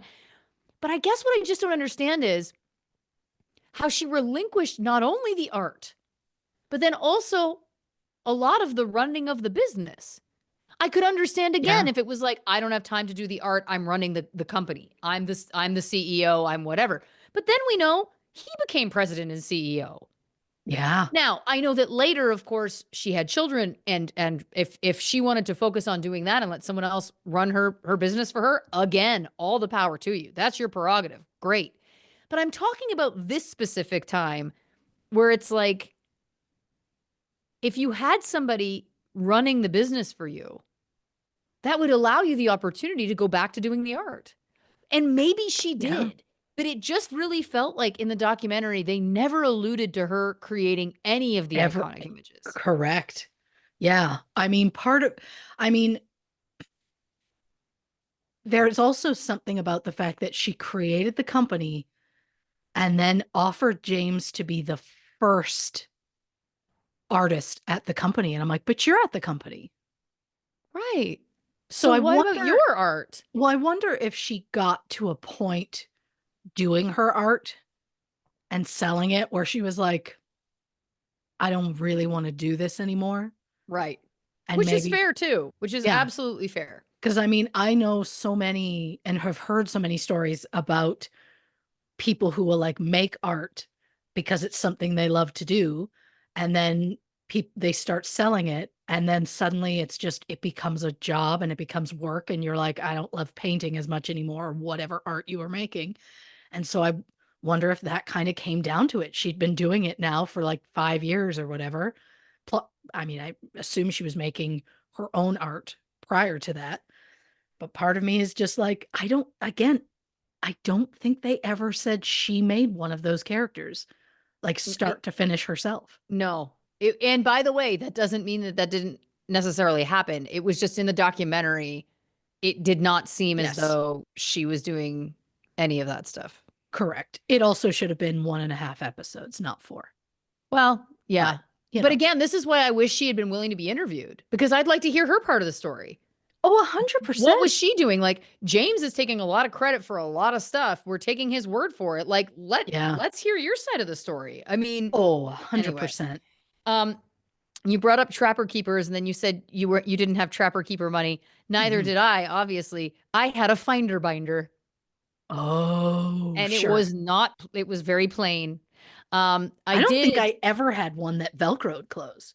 I had two. I had the Finder binder, Of and course. then I begged and begged and begged and begged and begged my mother to get me a Garfield um binder. I've told this story before. I Oh, won't tell the full version because we don't have time, but it was a scene with like Garfield and Odie chasing a mailman. It was like really big, and oh, I begged sure. her, and she finally got it for me. And it did have the Trapper Keeper Beautiful. um thing. Mhm.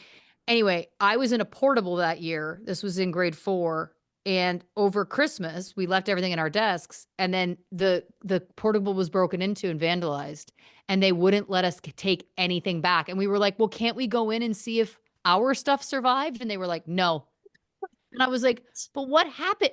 And again, now as an adult, I'm like, "What happened in there?" And to me, the only answer is poop. It has to be poop, Um, right? Because why else would you say that no one's allowed in the portable and no one's allowed to see if their specific belongings survived? Has to be a oh, hazmat situation, does it not? it has to be blood or poop. Or pee.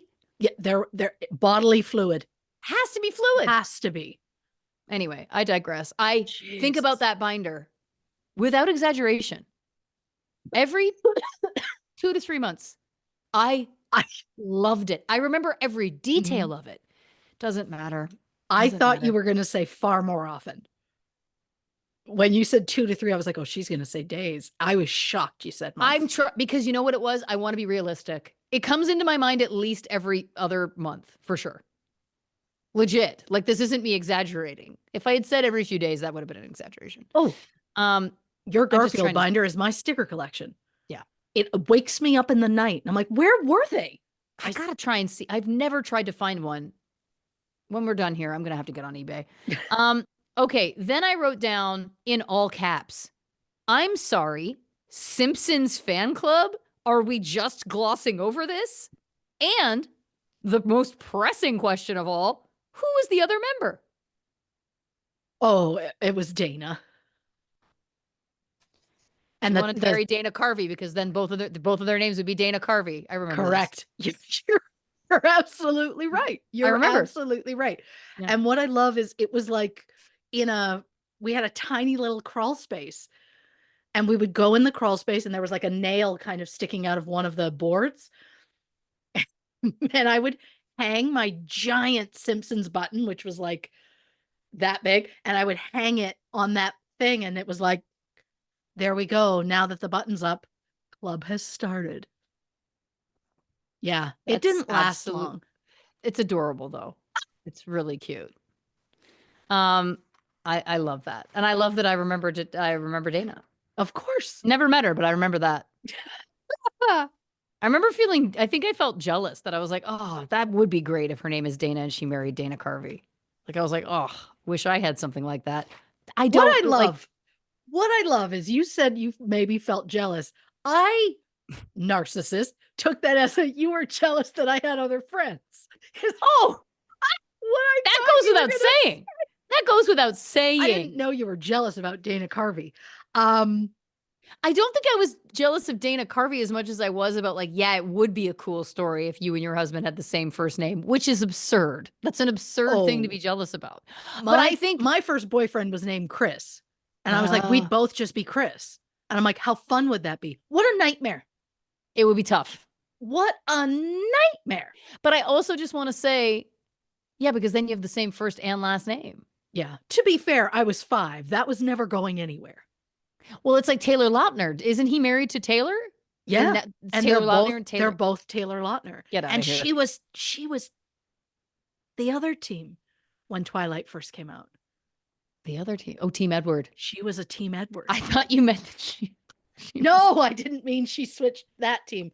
She was Team Edward, That's very funny. which I'm also But just like, how's that work? To be clear, I think the truth probably is that I wasn't jealous about her name being Dana and marrying Dana Carvey, and wouldn't that be cool? I think I was just jealous you had another friend. That's the truth. I was jealous that you had that Sure. friend you told me you were going to move in with.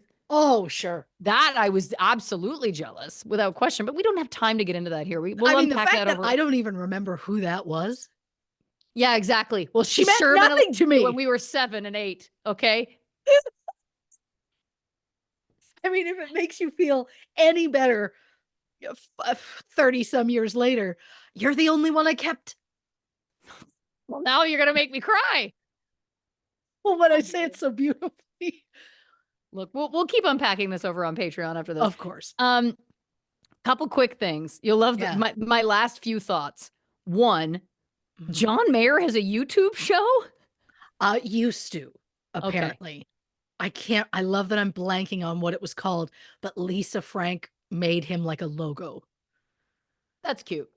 But yeah, he would like sometimes play songs and sometimes like interview people. I can't tell if it started before the pandemic or in the pandemic, but I think it ended around like 2021-ish.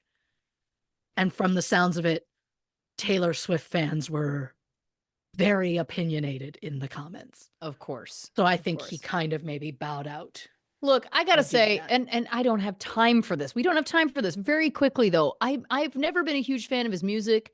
I'm not a fan. It's not that I hate the guy, but whatever.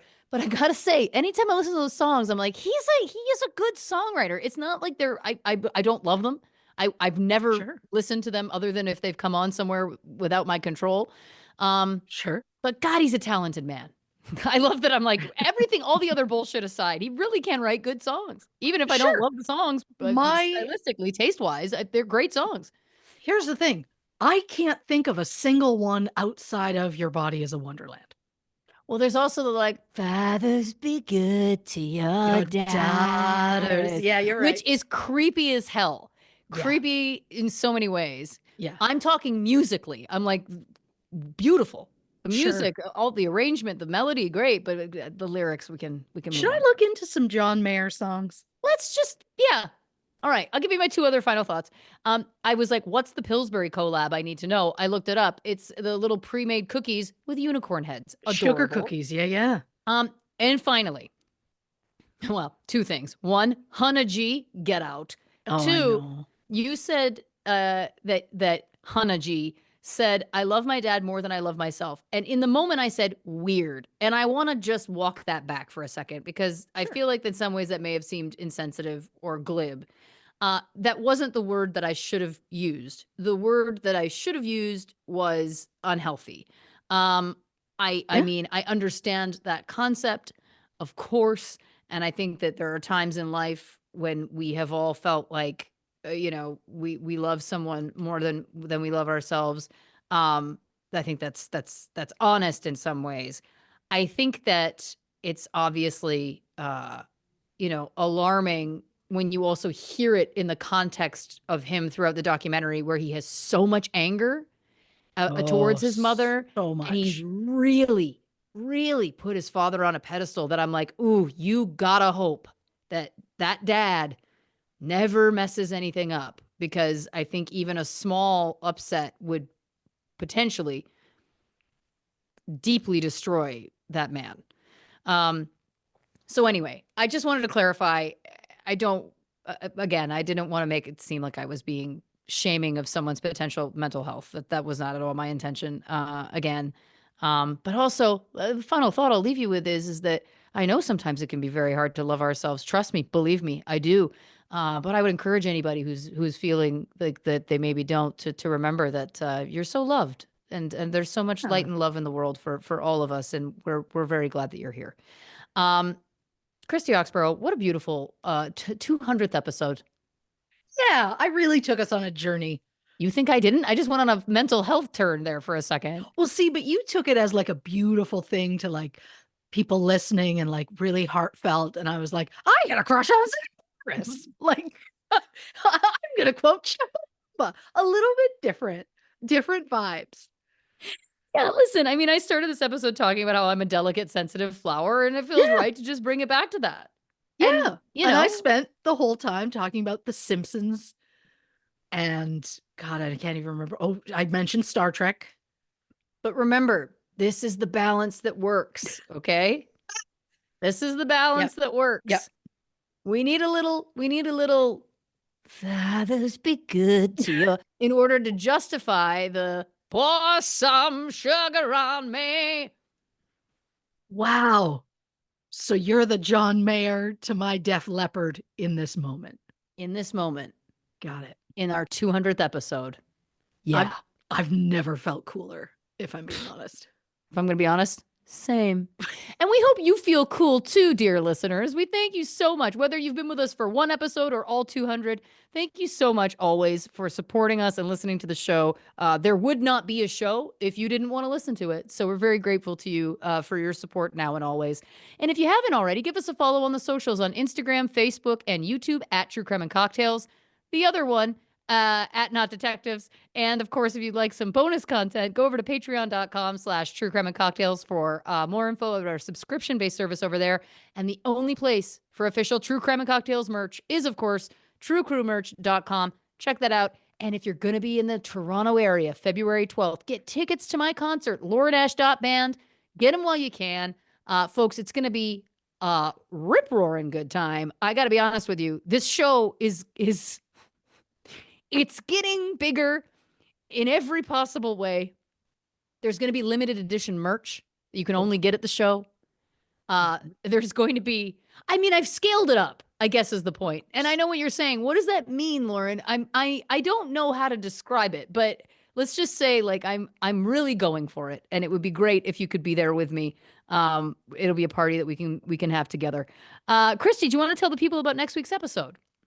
On the next True Crime and Cocktails, Sam Cooke. Now, this, of course, is our December patrons poll pick. The patrons voted for an episode about a musician and Sam Cooke. And this fits in with the last few minutes of this podcast, coming back to music. How about it? I mean, we always get there eventually, and I think that should be the tagline for our show. We always, True Crime and Cocktails, 200 episodes, we always get there eventually. Christy, do you want to say goodnight to the people? Oh, good night, Chumbawamba. Good night, Zach Morris.